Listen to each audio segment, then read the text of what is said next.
jusqu'à cette diapositive, donc on a étudié la représentation de Cram, la représentation de Neumann et la procédure utilisée pour identifier la conformation la plus stable à partir d'une représentation de Neumann. Donc maintenant, on va voir une autre représentation qui est importante. Donc il est utilisé pour la représentation des sucres et des acides aminés. C'est la représentation de Fischer. Donc on va prendre l'exercice numéro 5 de la série numéro 2. Donc ce qui est demandé, c'est la représentation de Fischer de 4 molécules. 2 représentées selon Cram et les 2 autres molécules ils sont représentées selon Neumann. Donc ce qui est demandé, c'est de représenter ces 4 molécules selon la représentation de Fischer. Donc avant de chercher les représentations de Fischer de ces molécules, donc on donne un petit rappel sur la représentation de Fischer. Donc la représentation de Fischer, c'est une projection, comme la représentation de Neumann. Donc pour avoir la représentation de Fischer, donc l'observateur se place du côté opposé de la concavité formée par la chaîne principale en regardant le carbone numéro 1 selon la nomenclature systématique. Donc il y a 2 éléments importants, c'est la concavité formée par la chaîne principale. Donc on doit identifier la chaîne principale pour former la concavité de la chaîne. Deuxième élément, c'est l'identification du carbone numéro 1 selon la nomenclature systématique. Donc les liaisons représentées dans le plan selon Cram seront représentées selon Fischer en vertical. C'est-à-dire que toutes les liaisons représentées dans le plan selon Cram, ils seront représentés en vertical. Et les autres liaisons qui sont représentées hors plan, donc ils seront représentés en horizontal. Donc on va commencer par la première molécule. Donc la molécule, elle est caractérisée par une fonction acide, une fonction alcool. Donc la fonction acide, c'est la fonction principale. Donc le carbone numéro 1, c'est le carbone de la fonction acide. Ça, c'est le carbone numéro 2, ça, c'est le carbone numéro 3. Et on a un carbone numéro 5 et 4. Donc on a une chaîne de 5 carbones, c'est la chaîne la plus longue. Donc la chaîne principale, elle est représentée par des traits qui sont en bleu. Donc ça, c'est la chaîne principale. Donc le carbone numéro 1, c'est le carbone de la fonction acide. Donc qu'est-ce qu'on doit faire maintenant? Donc on doit former la concavité de la chaîne principale. Donc ici, si vous prenez la chaîne principale, vous avez une concavité qui est dirigée ou qui est vers le haut. Donc ici, on a une concavité vers le bas. Qu'est-ce qu'on doit faire? Donc on doit former la concavité de la chaîne principale. C'est une concavité globale de la chaîne principale. Donc on doit faire une rotation pour ramener le C2H5 dans le plan pour avoir une concavité globale de la chaîne principale. Donc on obtient cette représentation, donc la chaîne principale. Donc c'est une conformation ou c'est une représentation de Cram éclipsée. Donc la chaîne principale, elle est éclipsée, donc elle est dans le plan dans la même direction. Donc ça, c'est la concavité de la chaîne principale.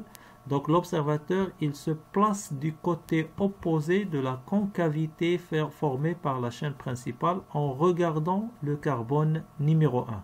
Et après, on fait une projection sur le plan perpendiculaire. Donc toutes les liaisons représentées dans le plan, ils seront représentées en vertical.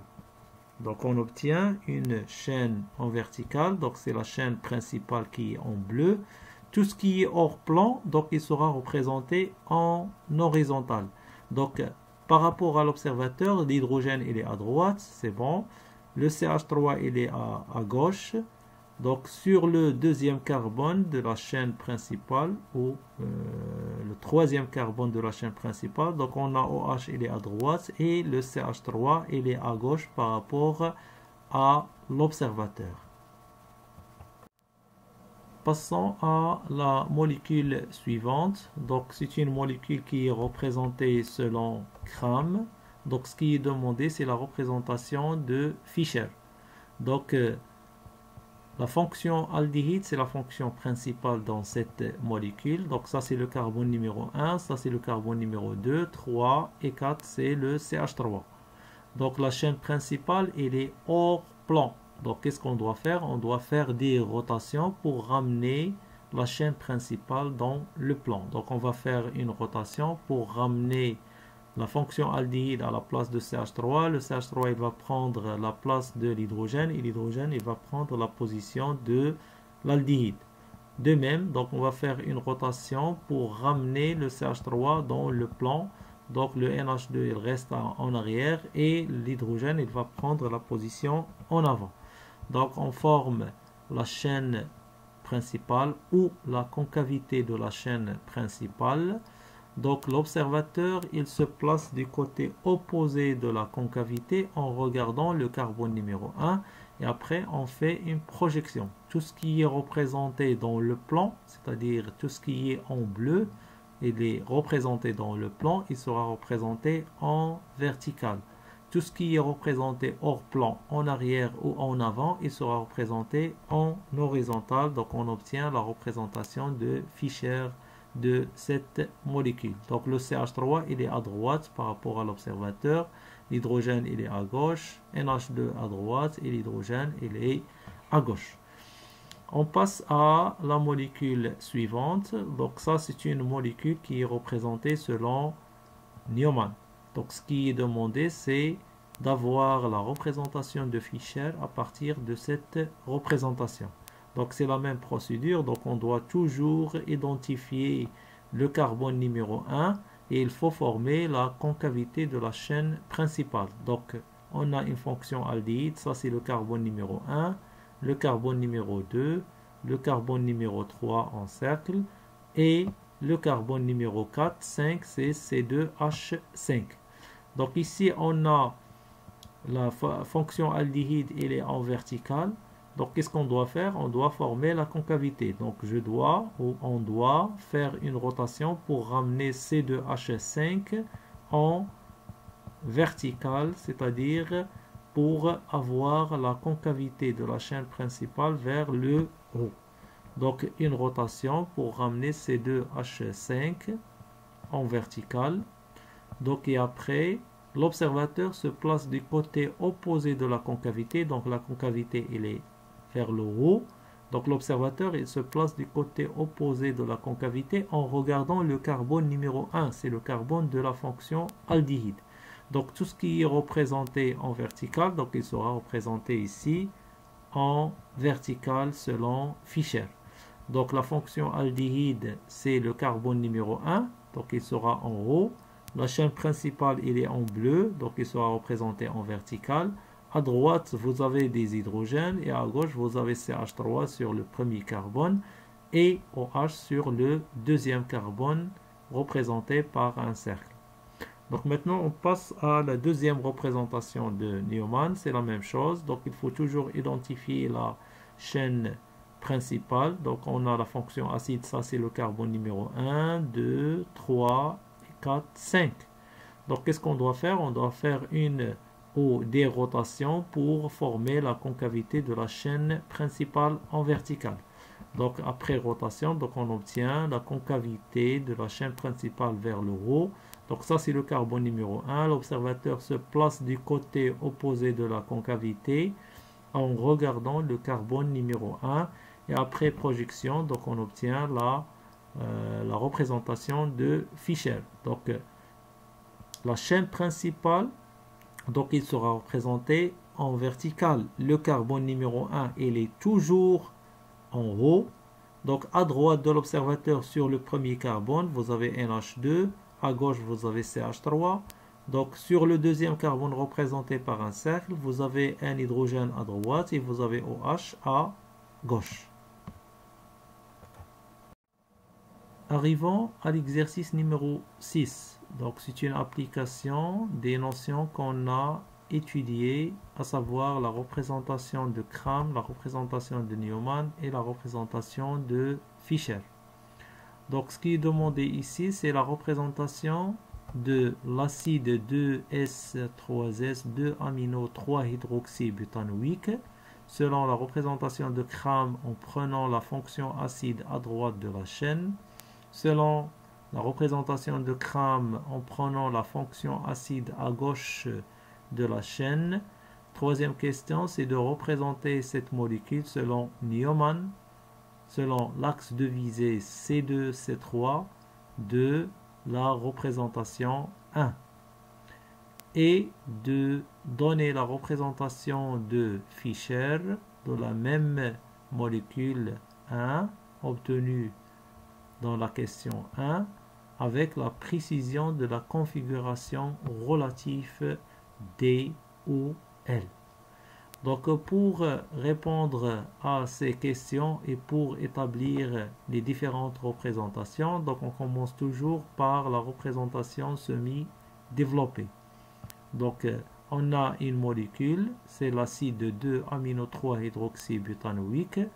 Donc le nom il est composé de 4 parties, donc c'est les préfixes, l'unité fondamentale, l'insaturation et le suffixe ou la fonction principale. Donc les préfixes, on a 2 aminos, c'est-à-dire il y a une fonction amine sur la position 2, 3 hydroxy, c'est-à-dire vous avez une fonction alcool sur la position 3, but, c'est-à-dire on a une chaîne carbonique de 4 carbones, an, c'est-à-dire il y a que des liaisons simples, absence des insaturations, acide weak, c'est-à-dire vous avez une fonction acide. Donc la formule semi-développée est la suivante. Donc on a une chaîne de 4 carbones, la fonction acide sur la position 1, amino c'est la fonction amine sur la position 2 et hydroxy, c'est-à-dire la fonction alcool, elle est sur la position 3. Donc on a établi la structure plane. Donc maintenant on va passer à la représentation spatiale. C'est selon Cram. Donc pour passer à la représentation spatiale, donc il faut respecter le type d'hybridation de chaque carbone. Donc ici on a un carbone qui est hybridé sp3. Donc on a 4 liaisons sigma avec des groupements qui sont différents. Donc c'est un carbone asymétrique. Donc le carbone numéro 2, selon la nomenclature systématique, il est asymétrique. Le carbone numéro 3, donc c'est un carbone asymétrique. Pourquoi? Parce qu'il est hybridé sp3, donc on a 4 liaisons sigma. Et les 4 substituants sont différents. On a ici OH, hydrogène, CH3 et on a un groupement qui est différent aux autres groupement, donc c'est un carbone asymétrique. Donc ici on a 2 carbones asymétriques. Le carbone numéro 4, c'est un carbone symétrique. Pourquoi? Parce qu'il porte des groupements identiques, c'est 3 hydrogènes. Ici on a un carbone qui est hybridé sp2. Donc le carbone asymétrique, c'est un carbone hybridé sp3 avec 4 groupements différents. Donc il porte 4 groupements différents. Donc ce qui est demandé ici, c'est la représentation de Cram de cette molécule avec une configuration de 2s3s. Donc pour établir les configurations d'un carbone asymétrique, donc il faut toujours commencer par l'identification des carbones asymétriques. Donc on a ici identifié les carbones asymétriques, le carbone numéro 2 et le carbone numéro 3. Deuxième étape, donc il faut classer les groupements autour de chaque carbone asymétrique selon l'ordre de préséance, c'est-à-dire selon Z, le numéro atomique Z.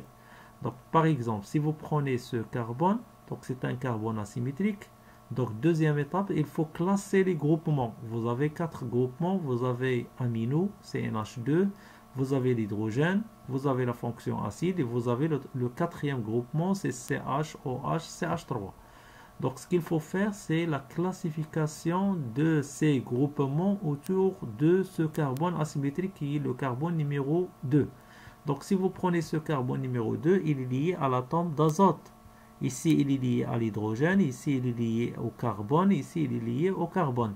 Donc l'azote, il a un Z égale à 7, carbone Z égale à 6, l'hydrogène Z égale à 1. Donc le groupement classé 1, c'est l'amine, c'est NH2. Le deuxième, c'est la fonction acide. Pourquoi? Parce qu'on a un carbone lié à l'oxygène. Le troisième, c'est le carbone lié à OH. Vous avez un seul carbone lié à ce carbone. Donc ça, c'est le troisième. Ça, et l'hydrogène, c'est le quatrième. Donc la classification autour du carbone numéro 2, c'est NH2 le premier. Le deuxième, c'est la fonction acide. Le troisième, c'est le carbone asymétrique numéro 3. Et le quatrième, c'est l'hydrogène. Donc maintenant, on va prendre le carbone numéro 3. Donc il est entouré par le CH3. Il est entouré par OH, il est entouré par l'hydrogène, il est entouré par un groupement qui est lié directement au carbone numéro 2, 3, c'est le carbone numéro 2, c'est un carbone asymétrique. Donc pour la classification, l'oxygène, il est prioritaire, donc c'est 1. Donc ici on a un hydrogène, CH3, ici on a un carbone avec des azotes et des oxygènes. Donc ça c'est 2, ça c'est 3, ça c'est 4. Donc le premier c'est le groupement OH, c'est l'alcool, parce qu'on a l'oxygène. L'oxygène Z égale à 8. Le carbone asymétrique numéro 2, donc le carbone asymétrique numéro 2. Le troisième c'est le CH3 et le quatrième c'est l'hydrogène. Donc après la classification, qu'est-ce qu'on doit faire? On doit faire une rotation du substituant classé numéro 1 vers le substituant classé numéro 3 en passant par 2. Si la rotation elle est dans le sens de rotation des aiguilles de la montre, donc on parle d'une configuration R. S'il est dans le sens inverse, on parle d'une configuration S. Donc, il y a une remarque ici pour la lecture. Donc, on garde la configuration LU si le quatrième est en arrière. Si vous avez le quatrième substituant en arrière, donc on garde toujours la configuration LU. Si vous trouvez par exemple R, on vérifie la position du quatrième. S'il est en arrière, je garde la configuration R. S'il est en avant, je dois inverser la configuration. Donc ici, on va prendre le stéréoisomère. Donc on va représenter cette molécule avec la représentation de CRAM. Et bien sûr, on doit prendre les configurations demandées, c'est-à-dire la configuration S pour le carbone numéro 2 et la configuration S pour le carbone numéro 3.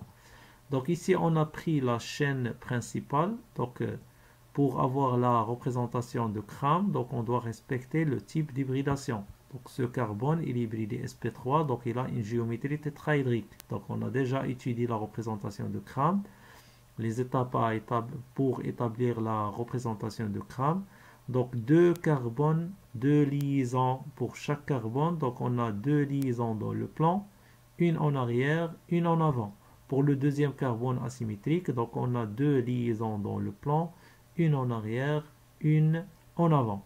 Donc ici on a mis la chaîne principale, c'est COH, carbone numéro 2, 3 et le CH3. Donc maintenant, il reste les groupements hydrogène et NH2 liés au carbone asymétrique numéro 2.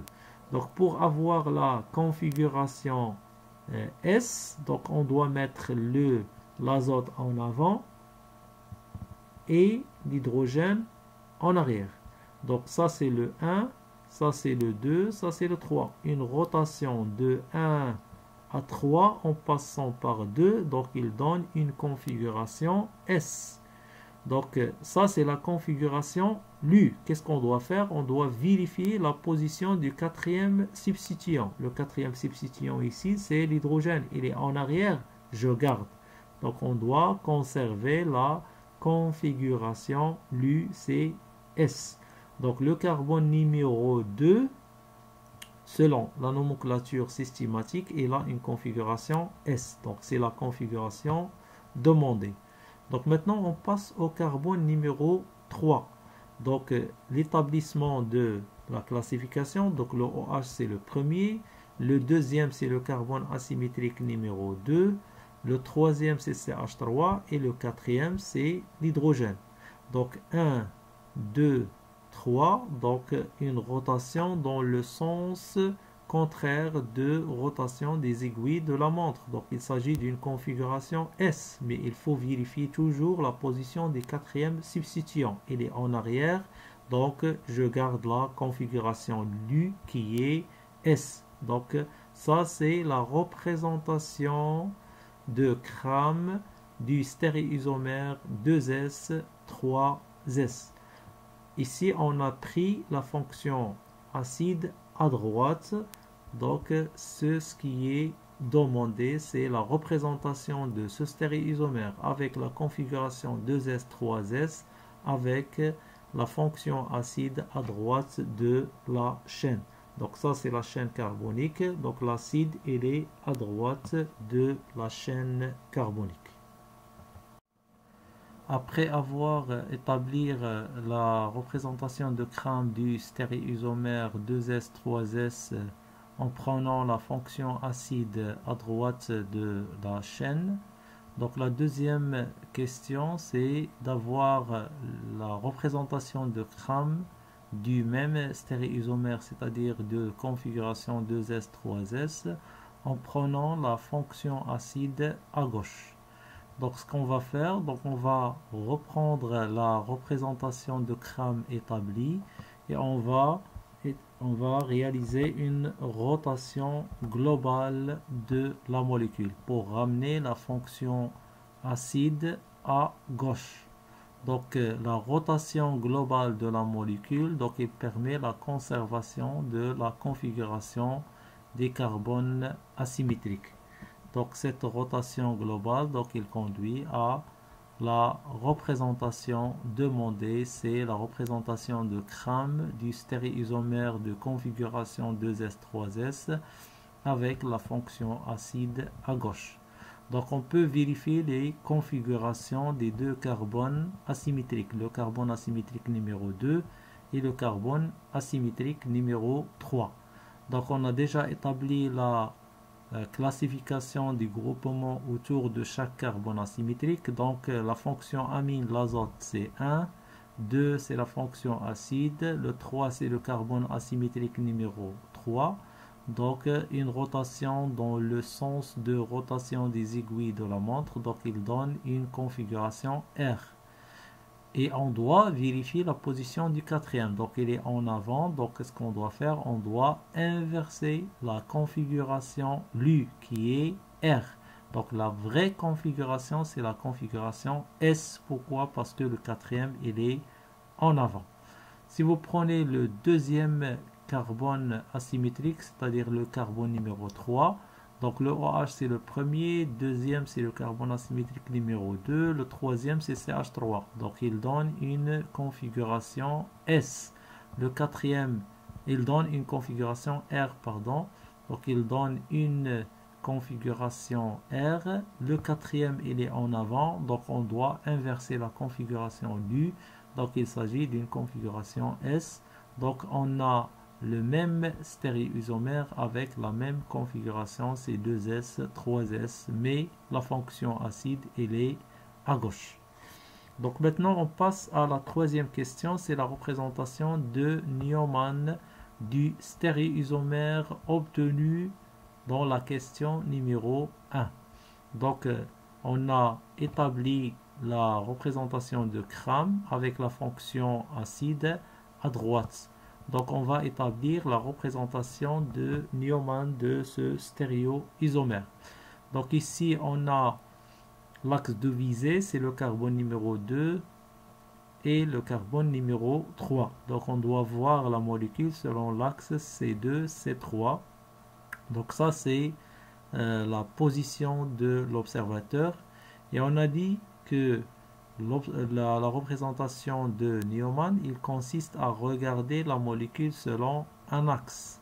Donc le premier carbone vu par l'observateur, il sera représenté par un point, le deuxième par un cercle.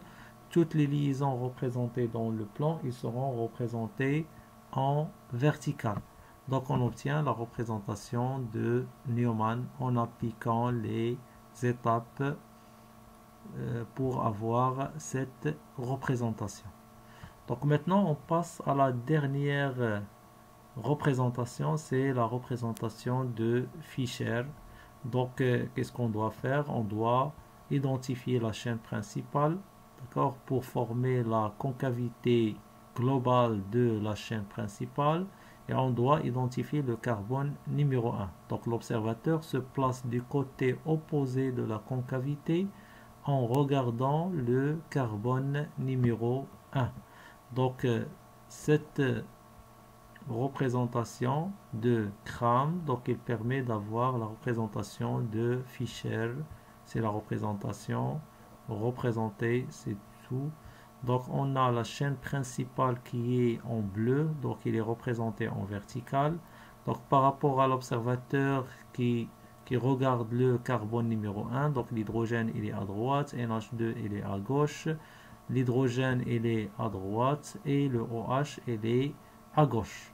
Donc la dernière question concernant cette partie ou ce stéréoisomère, donc c'est l'identification de la configuration relative DOL. Donc cette configuration elle est liée à la position de la fonction secondaire liée au dernier carbone asymétrique. Donc ça c'est le carbone numéro 1, ça c'est le carbone numéro 2, c'est le premier carbone asymétrique, ça c'est le carbone numéro 3, c'est le carbone asymétrique, c'est le dernier carbone asymétrique. Ça c'est un carbone symétrique, donc le dernier carbone asymétrique par rapport au carbone numéro 1, c'est le carbone numéro 3. Donc la fonction liée à ce carbone, c'est la fonction alcool, elle est à gauche. Donc il s'agit d'une configuration L. Donc si le OH il est à droite, donc on parle d'une configuration D. D, si la fonction secondaire liée au dernier carbone asymétrique il est à droite. L, si la fonction secondaire liée au dernier carbone asymétrique il est à gauche.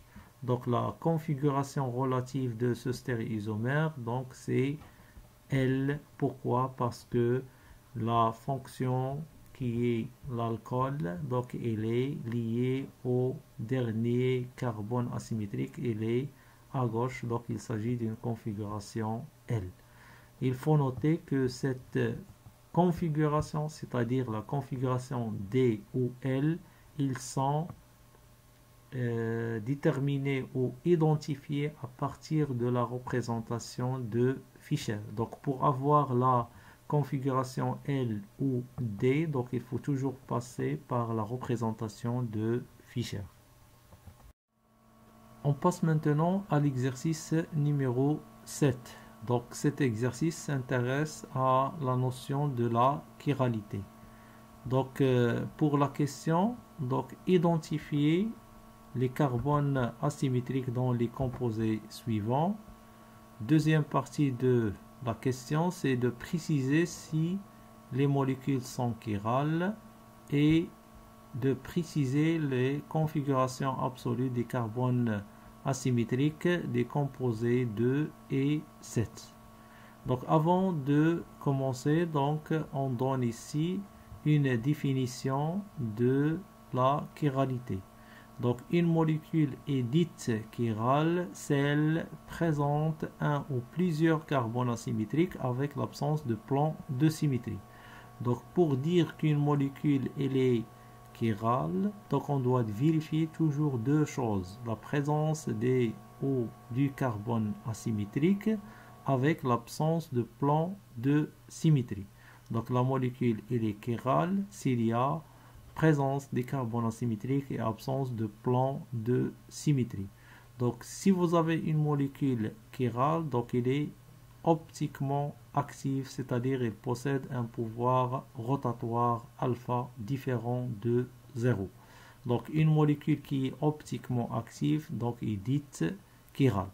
Donc on va commencer par la première molécule, c'est la molécule de glycine. Donc on va chercher est-ce qu'il y a la présence du carbone asymétrique. On va discuter la chiralité de cette molécule. Donc on va prendre la structure. Donc ici on a une molécule qui est caractérisée par deux carbones, deux hydrogènes liés au carbone central avec une fonction amine.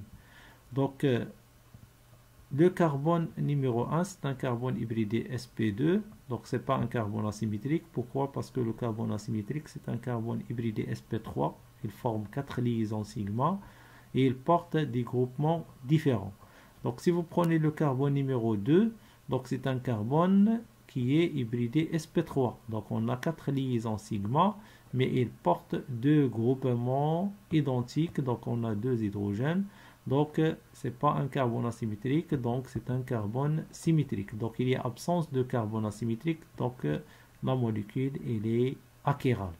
Donc, s'il y a absence de carbone asymétrique, la molécule elle est achirale. Donc, on passe à la deuxième molécule, c'est la molécule d'alanine.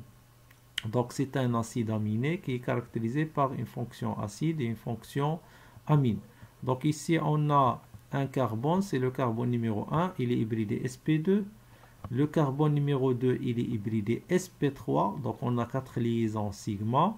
Et les 4 substituants sont différents, donc ici on a un CH3. Donc il y a la présence d'un carbone asymétrique. Donc avec l'absence de plan de symétrie, donc la molécule elle est chirale, donc on n'a pas de plan de symétrie. Donc le dernier carbone, c'est un carbone symétrique parce qu'on a un carbone qui est lié, qui prend 3 hydrogènes identiques. Donc la molécule, elle est chirale. Pourquoi? Parce qu'il est caractérisé par un carbone asymétrique avec l'absence de plan de symétrie. Donc la troisième molécule, donc c'est une molécule qui est caractérisée par deux carbones asymétriques. Pourquoi? Parce que si vous prenez ce carbone, c'est un carbone hybridé sp3, donc on a la première liaison, deuxième, troisième avec N, avec l'atome d'azote, et on a un hydrogène, donc il est en arrière, parce que le carbone, il forme 4 liaisons. Donc il est hybridé sp3, et les 4 substitutions sont différentes, donc c'est un carbone asymétrique. De même, pour ce carbone, c'est un carbone asymétrique, donc la molécule, elle est caractérisée par la présence de deux carbones asymétriques, avec l'absence de plan de symétrie. Donc la molécule elle est chirale. Donc la molécule suivante c'est nicotine.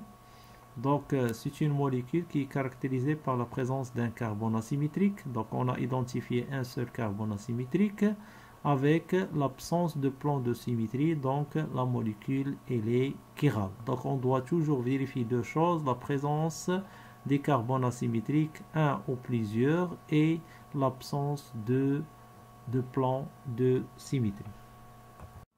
Toujours le même exercice, c'est-à-dire l'identification des carbones asymétriques avec la discussion de la chiralité des molécules. Donc on va prendre la molécule suivante. Donc ici on a une molécule qui est caractérisée par la présence d'un seul carbone asymétrique. Donc c'est un carbone hybridé sp3 avec 4 substituants différents. Et l'absence de plan de symétrie, donc ça c'est évident. Donc s'il y a un seul carbone asymétrique, donc il y a toujours absence de plan de symétrie. Donc la molécule elle est chirale. Donc pour la molécule suivante, donc ici on a deux carbones asymétriques avec l'absence de plan de symétrie. Donc la molécule elle est chirale. La troisième, c'est une molécule qui est caractérisée par deux carbones asymétriques avec absence de plan de symétrie. Donc la molécule elle est chirale, donc il est optiquement actif.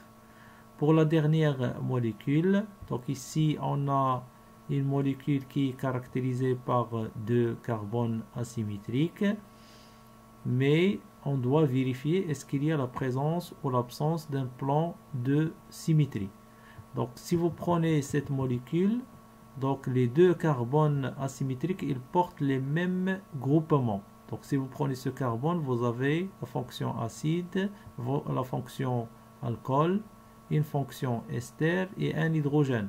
De même, pour le carbone asymétrique 2, donc vous avez une fonction ester, vous avez une fonction alcool et vous avez un hydrogène, c'est les mêmes groupements. Donc il y a possibilité d'avoir un plan de symétrie.